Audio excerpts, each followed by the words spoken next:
અને ₹1 પણ સાથે નહીં લઈ જવાય. હા, એ રોજ એકવાર તો મનને કહેવું. કહેવામાં જ કંઈ વાંધો નથી ને આવું. કહેજો તો ખરા, પરિવર્તન શરૂ થશે અંદરથી. એટલે પરિવર્તન શરૂ થશે. રોજ એકવાર કહેવું. આખો દિવસ ઓફિસનું કામ કર્યા પછી કે આમાંથી કશું આવવાનું તો નથી હો ભેગું. કે બેંક એકાઉન્ટ કે ચેકબુક કશું નથી આવવાનું. તો દાંતમાં સોનાની કેપ હશે ને એ છેલ્લે રૂમ બંધ કરીને એકવાર શ્વાસ ઉડી જશે ને, મૃત્યુ થઈ ગયું ને, એટલે કે થોડી વાર પર બારણું બંધ કર. કેમ તો કે બાપુજીના મોઢામાં 2 દાંત સોનાના છે.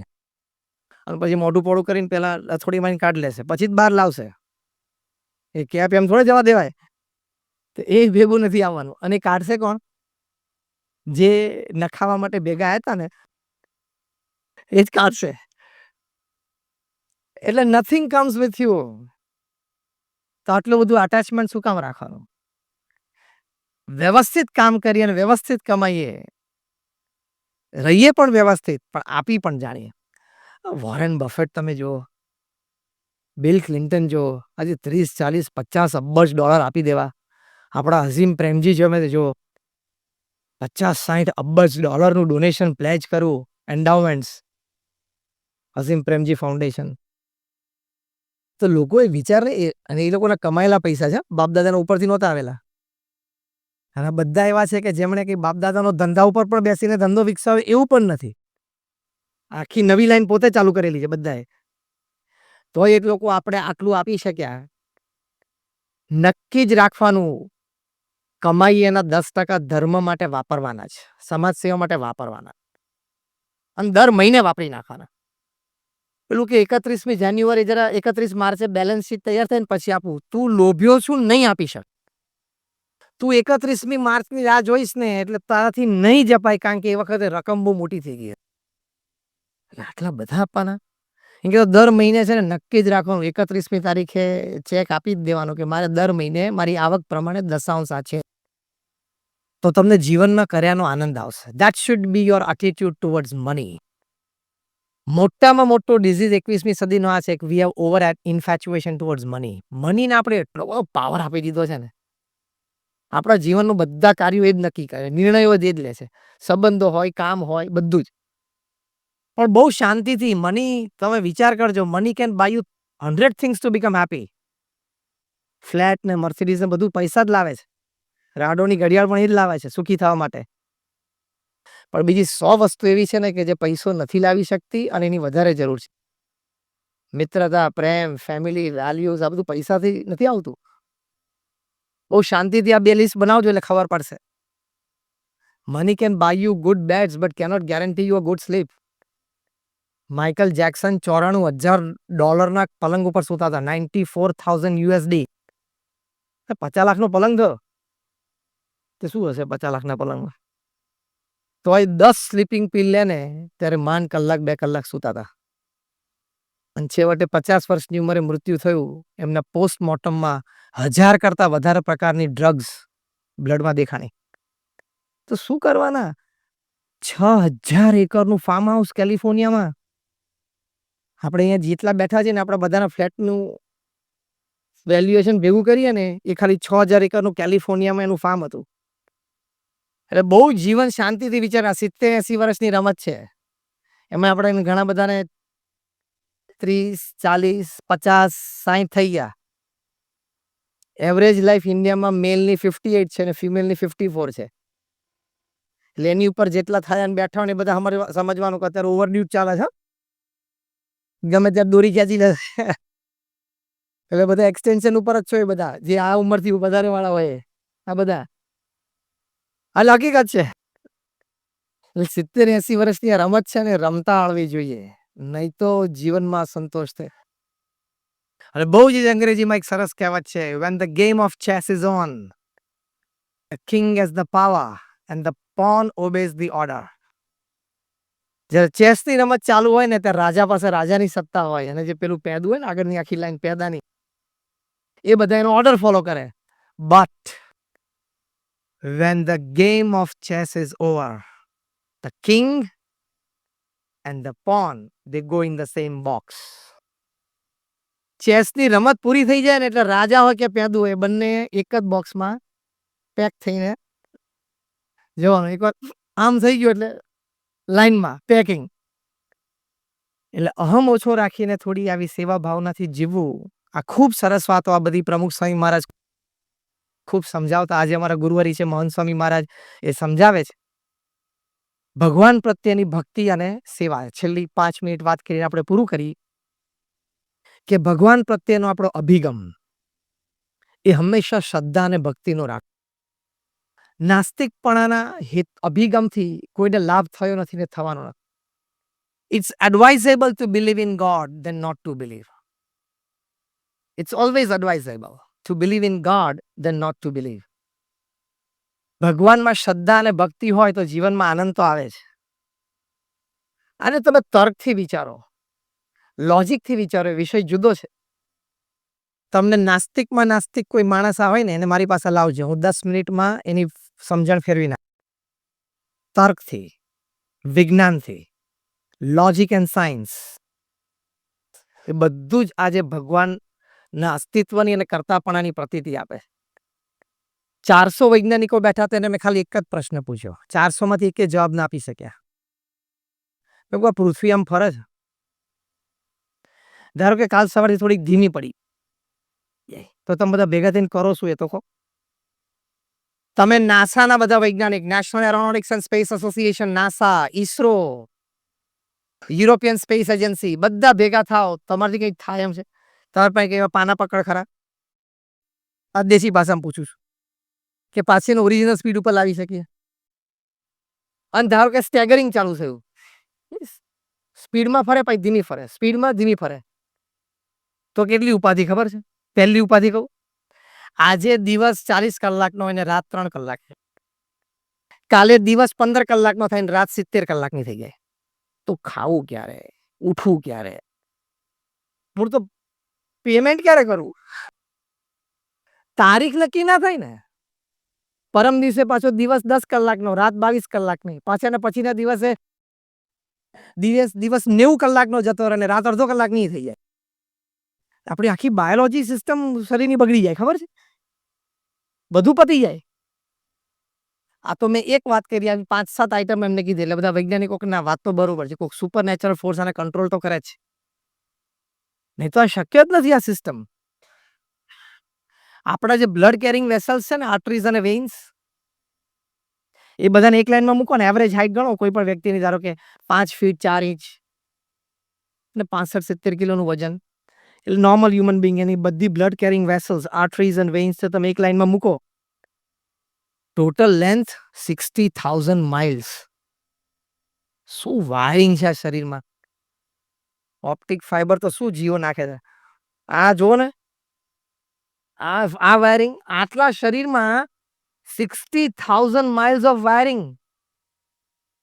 માણસનું અભિમાન ઉતરી જાય ને, એટલે દરેક પશુ અને દરેક પંખીને ભગવાને એક આઈટમ માણસ કરતા વધારે મૂકેલી. તમે શાંતિથી વિચારજો હવે આ સ્ટેટમેન્ટ.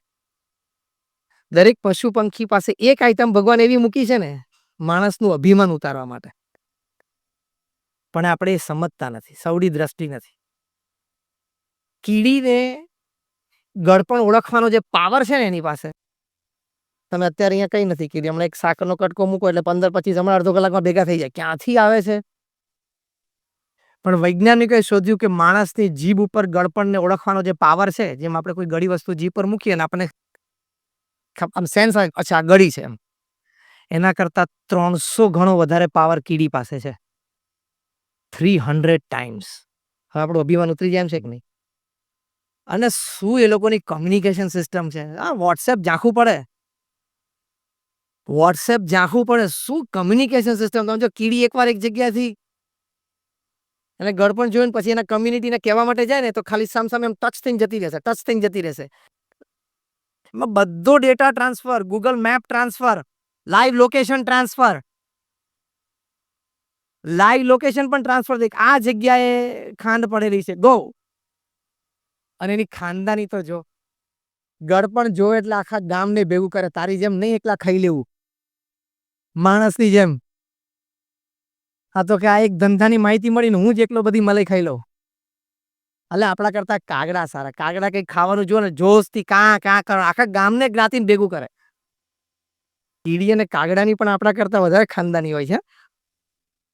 એ શું કમ્યુનિકેશન સિસ્ટમ છે કીડીઓની. એમાં પાછી એ લોકોની જ્ઞાતિ હોય છે. આ બધું સંશોધન થયું છે. એમાં રાજા ને રાણી હોય છે, એના પ્રિન્સ ને પ્રિન્સેસ હોય છે. પછી એનો પદવીદાન સમારંભ થાય છે. રાજા મૃત્યુ પામે અથવા રાણી મૃત્યુ પામે અને બીજી રાણી મુકાય ને ત્યારે એનો આખો એક સમારંભ થાય. વ્યવસ્થિત કાર્યક્રમ થાય છે. બોલો, આખી એની પણ એક દુનિયા છે. આ એરપોર્ટ ઉપર સ્નિફર ડોગ્સ હોય છે ને, એ લોકોને ટ્રેન કર્યા હોય છે. એ સ્મેલ એટલે 50, 70 ને 100 ફૂટ સુધી કોઈના બેગમાં આટલું પણ ડ્રગ હોય ને, દોડીને પગ પકડે.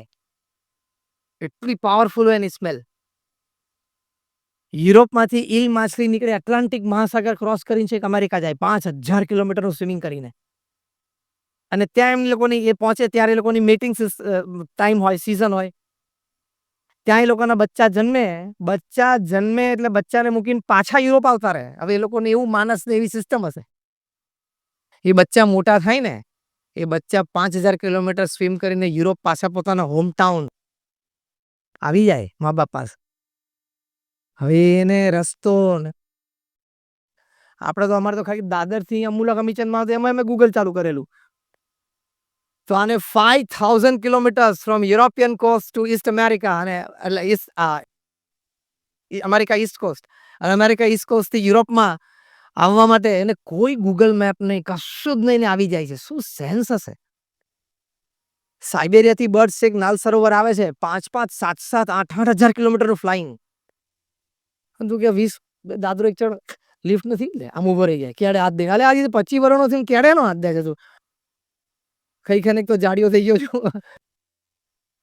એટલે ભગવાનનું આ કર્તવ્ય છે, એ સ્વીકારવાનું, એમને પ્રત્યે શ્રદ્ધાને ભક્તિ રાખીએ તો જીવનમાં ઘણા બધા આપણને અદ્ભુત લાભો પ્રાપ્ત થાય છે. પહેલો લાભ છે ભગવાનને કરતા હરતા જાણવાના. If somebody asks you what is faith in God, answer is just one line. Whatever has happened in my life so far, whatever is happening, and whatever will happen, happens with the wish of God, happens for my good, and if I take it that way, it will happen for my progress. મારા જીવનમાં જે કંઈ ઘટના અત્યાર સુધી બની છે, બની રહી છે અને બનશે, એ ભગવાનની ઈચ્છાથી બને છે, મારા સારા માટે બને છે, અને હું એ દ્રષ્ટિકોણ રાખીશ તે મારી પ્રગતિનું પણ કારણ બને. તો શાંતિ રહે, સ્થિરતા રહે. લંડનમાં મારે મંદિર કરવું હતું, હેરોમાં અમે જમીન પણ લીધી. આડોશી પાડોશીએ કેસ કર્યો કે આ લોકો રાત્રે 12 વાગ્યા સુધી ઘંટ વગાડશે ને પ્રાઇવેસી ને પીસ અમારે જતા રહેશે. કોર્ટ કેસીસ ચાલ્યા, સિગ્નેચર કેમ્પેન થયું, અને કોર્ટનું રૂલિંગ આવ્યું કે BAPS આ જગ્યા ઉપર મંદિર નહીં બનાવી શકે. Full and final judgement. Pramukh Swami મહારાજ વડોદરામાં હતા, લંડનથી અમારા ટ્રસ્ટીએ ફોન કર્યો કે સ્વામી આપણે કેસ હારી ગયા. Pramukh Swami's first response, this was a setback. પ્રમુખ સ્વામીનો પહેલો રિસ્પોન્સ, ચહેરા પર એક લકીર ફરી નહીં, જેવી ભગવાનની ઈચ્છા, સ્થિરતા, શાંતિ. સેકન્ડ રિસ્પોન્સ કે આપણે તો આપણો પુરુષાર્થ બધો મૂકી દીધેલો, પ્રયત્ન બધો કરી લીધેલો, હવે જે પરિણામ આવ્યું એ આપણે સ્વીકારી લેવાનું. કેટલી સરસ સમજણ છે આ અભિગમ. અને ત્રીજી વાત બોલ્યા કે આપણે નક્કી કર્યું છે કે લંડનમાં મંદિર કરવું છે, એટલે કરવું તો છે જ. બીજી જમીન શોધવા માંડો, અને બીજી અમે નિસ્દનમાં શોધી. 1995માં તો ભવ્ય મંદિર બન્યું, ભારતીય સંસ્કૃતિનું પ્રદર્શન પણ ગોઠવાયું. 1995માં રીડર્સ ડાયજેસ્ટે લખ્યું કે it is the 8th wonder of the world. દુનિયાની 8મી અજાયબી સમાના મંદિર છે નિસ્દનમાં, લંડનમાં. એટલે સ્થિરતા, ઝાટકો આવે, સેટબેક આવે, 10 દુઃખ મોટા લખી રાખવાના, એમાંથી 2 તો બધાને આવે છે, પછી શું રોવાનું? તમારો દીકરો 22 વર્ષની ઉંમરે કાર એક્સિડન્ટમાં મૃત્યુ થઈ શકે છે. There is a possibility. થાય છે લોકોને આવું. તમારી દીકરી લગ્ન થયા પછી 3-5 વર્ષ પછી છૂટાછેડા થાય, ડિવોર્સ થઈને ઘરે આવી શકે છે. યસ ઓર નો? થઈ શકે છે. તમારો ધંધો છે, એમાં તમારો પાર્ટનર તમને દગો દે અને કરોડો રૂપિયાનો લોસ જાય, એવું થઈ શકે છે. There is a possibility. Yes or no? તો 10 મોટા દુઃખ લખી રાખવાના, 10માંથી 2 તો બધાને આવે છે. Life is a package deal. કર્મચારીઓને જે પેકેજ આપવામાં આવે ને એમાં 70% એને ગમે, 30% ના ગમે. પણ પેલું 70% લાભ લેવો ને તો 30% ના ગમતું હોય ને એ પણ લેવું પડે. એમ life is a package deal. અમે છે ને 1996 ત્યાં અમેરિકામાં ફેમિલી શિબિર માટે ગયેલા. ફેમિલી ત્યાં ન્યુયોર્કમાં ફેમિલી શિબિરમાં હતા. તો એક જણે એમને એક બહુ સરસ માહિતી આપી કે એ વખતે તો મોબાઈલ ફોન નવા શરૂ થયેલા કે સામે અહીંયા લેન્ડલાઇન ઉપર એક સરસ ઓડિયો એંગેજ હોય ને સામેવાળી વ્યક્તિ તો સરસ ઓડિયો વાગે છે, સાંભળવા જેવી છે. પછી આઈ હર્ડ ઇટ. એમાં બહુ સરસ બોલતા હતા, મને વાક્ય બહુ ગમી ગયું. એમાં એવું બોલતા હતા કે લાઈફ છે ને એ ચોકલેટ બોક્સ જેવી છે. એ વખતે છે ને અમેરિકામાં ચોકલેટ બોક્સીસ બાળકો બર્થડે ગિફ્ટ તરીકે આપી શકાય બાળકોને. ચોકલેટ બોક્સ આવે, અંદર બધા પ્રકારની ચોકલેટ હોય, પણ મજાની વાત એ છે કે ઢાંકણું ના હોય, એ ખોલી ના શકાય. એક નાનું ગોળ કાણું હોય ને એટલું ખાલી પડે અને નાનો બાળક હોય ને, મોટાની નહીં, નાના બાળકની જ આંગળી અંદર જઈ શકે અને રોજ સવારે એને બહુ મહેનત કરીને એક ચોકલેટ બહાર કાઢવા. આ સમજવા જેવી વાત છે. નાના બાળકે નહીં, આપણે આંગળીથી જેમ બહાર કાઢવું, મહેનત કરીને બહાર કાઢવી પડે. પણ એવું નક્કી નહીં કે એને ગમતી હોય કલર રેપરનું અને જેવી ગમતી હોય એવી જ નીકળે. મહેનત કરીને બિચારો બહાર કાઢે.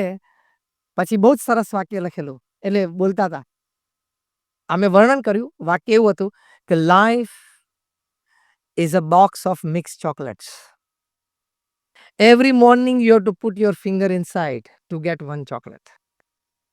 ઇટ ડિમાન્ડ્સ વર્ક, એટલે થોડું મહેનત માંગી લે. પછી છેલ્લું વાક્ય અદ્ભુત હતું, એ મુખ્ય અભિગમ જીવન પ્રત્યેનો. You don't know which chocolate will come out, but whichever comes out, eat and enjoy. તમને ખબર નથી કઈ ચોકલેટ બહાર આવશે, એનું રેપરનો કલર તમે ગમે કે ના ગમે, રેપર ખોલ્યા પછી એનો અંદરનો કલર ગમે ના ગમે, એનો ટેસ્ટ ગમે ના ગમે, ઓછો ગમે, પણ મહેનત કરીને પછી જે ચોકલેટ હાથમાં આવી એને ખાતા શીખો અને ખાતા ખાતા એનો આનંદ લેતા પણ શીખો. Choice is yours. Make a good choice so you stand a good chance for a great change in life. CCC. If you don't make a good choice, it will be CCD. ખબર પડી? If you make a good choice, it is CCC. Make a good choice so you stand a good chance for a great change. અને જો if you don't make a good choice at the right time, ખબર છે ને વાર્તા બધાને? હા, એટલે choice બરોબર રાખજો. અને છેલ્લી વાત, અભિગમમાં આનંદનો જ અભિગમ રાખવાનો. આ થયું બહુ સારું. અ પેટ એન્જોય, અ સ્લેપ લર્ન. સિમ્પલ. કોઈક વખાણ કરે તો આનંદ કરી લેવો અને કોઈક ટીકા કરે તો કંઈક જાણી લેવું, કંઈક શીખી લેવું, કંઈક સુધારી લેવું. પ્રમુખ સ્વામી મહારાજને હરકિશનભાઈ મહેતા અહીંયા મુંબઈમાં પૂછેલું કે કોઈ તમારી ટીકા કરે તો? સ્વામી કે કોઈ ટીકા કરે ને તો અમે અંતરદ્રષ્ટિ કરીએ. પ્રમુખ સ્વામી મહારાજે કહ્યું કે એ ટીકા કરનાર વ્યક્તિ સાચી છે? જે સાચી હોય તો અમે સુધારો કરી લઈએ. તરત હરકિશનભાઈ મહેતાએ પૂછ્યું કે અને વ્યક્તિ ખોટી હોય તો? પ્રમુખ સ્વામી મહારાજ સ્પોન્ટેનિયસલી બોલ્યા, એ ટીકા કરનાર વ્યક્તિ ખોટી હોય તો અમે કોઈ દિવસ એને જવાબ આપવા નથી જતા, ઝઘડવા તો ભૂલથી નથી જતા, એનું ખરાબ પણ નથી ઈચ્છતા. અમે મનોમન ભગવાનને પ્રાર્થના કરીએ કે ભગવાન એને સદબુદ્ધિ આપે અને ભૂલી જઈએ. આમ સ્થિર રહેવાય, આમ શાંતિથી રહેવાય અને આમ સુખી રહેવાય. આ તો ગેધરિંગમાં બધા ભેગા થયા અને કોઈક 2-3 વખત આપણી સામે જુએ ને તો વિચાર કેમ જોતો હશે, કેમ જોતો હશે? હવે એનો જવાબ તમને કહું. આંખ છે ને તો જોવે. આંખ શેની માટે આપીશ? તો કે જાણે 4થી ને 5મી વખતે જોતો હતો. એ તો હવે 3 વખત જ જોયેલું, 2 વખત આમ જોતો હતો ને તું વચ્ચે આવી ગયો હતો. મૂકને માથાકૂટ. એટલે આપણી મેન્ટાલિટી એવી થઈ ગઈ. ન્યુઝીલેન્ડ સામે સેમીફાઇનલ્સમાં જે રીતે ઇન્ડિયા હાર્યું ને વર્લ્ડ કપમાં, રમતા જ નથી આવડતું આ લોકોને. તો તને મોકલશું બીજી વાર. બીજું જાય તું દોઢ ડાયો થાય છે ટીવીની સામે ઘરે બેઠો બેઠો, લેંગોન ગંજી પહેરીને, મમરાન વાટકી ભેગી લઈને ટીવી જોતો જોતો. તને ખબર છે લેવલનું પરફોર્મન્સ? તાર તો બોલવું છે આઉટસાઇડ ધી ઓફ સ્ટમ્પ બોલ જતો હતો, આઉટ સ્વિંગ થતો હતો, ઓફ સ્ટમ્પ ઉપર ટપ્પી પડીને અવે ફ્રોમ ધ બોડી રમવા જાય, સ્લેશ તો વિકેટ કીપર પાસે પકડાઈ જ જાય ને, આ શોટ મરાય જ નહીં. પણ તને ખબર છે એ heat of the moment 98 miles પર આવરની ડિલિવરીઝ પડતી હોય, દેટ ઇઝ 145 કિલોમીટર્સ પર આવર. તારી જિંદગીમાં તે એ પેસની ડિલિવરી ફેસ નથી કરી, ખબર તને? અને ટપ્પી પડીને બબ્બે બાજુ 2 ફૂટ સ્વિંગ થતો હોય બોલ. સેકન્ડના 40મા ભાગમાં તો વિરાટ કોહલી કે રોહિત શર્માના બેટ ઉપર બોલ આવી જાય. સેકન્ડના 40મા ભાગમાં એને નક્કી કરવાનું કે what to do with this, અને one mistake and is gone. તારી જેમ છે એમ કરો ને, કાલે જોશું ભગાતા ખાવાના ત્યાં એટલે કે કામ છે એમ કર ને, પછી કાલ જોશું, કાલ 10 વાગે મળને એમ કે છાપું ખોલે, અરે એમ કામ ત્યાં એ જ ચાલે છે. 98 માઇલ્સ પર આવરની ડિલિવરીઝ પડતી હોય, લેથલ ડિલિવરીઝ આવતી હોય. તું કોલસાથી કોકની દિવાલ ઉપર સ્ટમ્પ ચિત્રી મોટો થયો છો, સ્વચ્છ ભારત બગાડીને, અને પાછો ત્યાં દોડાયો થાય. વિરાટ કોહલી આમ કરવું જોઈએ, રોહિત શર્મા આમ કરવું જોઈએ, અજિંક્ય રહાણે આમ કરવું જોઈએ. એટલે આપણે લિમિટમાં રહેવાનું. પેલો મીઠું વેચતો હોય લૂઝ રેકડી લઈને, એ પછી ચર્ચા કરે. એકચ્યુઅલી ટાટા સોલ્ટ વાળા આ લોકોએ જે શેર, એટલે તારે શેર ને ટાટા સોલ્ટ તારે ક્યાં ચર્ચા કરવાની? અહીં બેઠો બેઠો ચર્ચા કરે. ડોનાલ્ડ ટ્રમ્પ હિલેરી ક્લિન્ટન સામે એકચ્યુઅલી જીત્યા ને એમાં ફિલાડેલ્ફિયામાં આવું થયેલું, ફ્લોરિડામાં આવું થયેલું, શિકાગોમાં. તું માટુંગામાં અહીં બેઠો બેઠો તારે ખાલી એટલું જાણી રાખવાનું ડોનાલ્ડ ટ્રમ્પ અમેરિકાના પ્રેસિડેન્ટ છે, બાકી ફિલાડેલ્ફિયા સુધી તારે શું જાણવાની જરૂર? એ એટલા બધા દોડાયા છે. સવારના પરમાં પેજ 3 ખોલે, આ બધા આપણે એટીટ્યુડ બગાડી કાઢે. એટીટ્યુડ શું છે? એ પેજ 3 એટલે શું છે? ગામ આખાના ગપ્પા. હવે હું તમને પેજ 3 ની સ્ટોરી ખાલી 2 વાક્યમાં કહી દઉં. અત્યાર સુધીમાં જેટલી છપાણી છે અને હજી જેટલી છપાશે. એટલે શું, તમારે રોજ પેજ 3 ખોલવું નહીં હવારના પરમાં. એમાં બધી વુડ્સની ગોસિપ આવે ને, બોલિવૂડ, હોલિવૂડ, ટોલિવૂડ, બોલિવૂડ, હોલિવૂડ, જેટલા વુડ્સ પૃથ્વી ઉપર છે લાકડા, એ બધાની ગોસિપ આવે. એની વાત હું તમને એક વાક્યમાં કહી દઉં, એટલે શું તમારો ટાઈમ ના બગડે. કહેતા હોત કહું.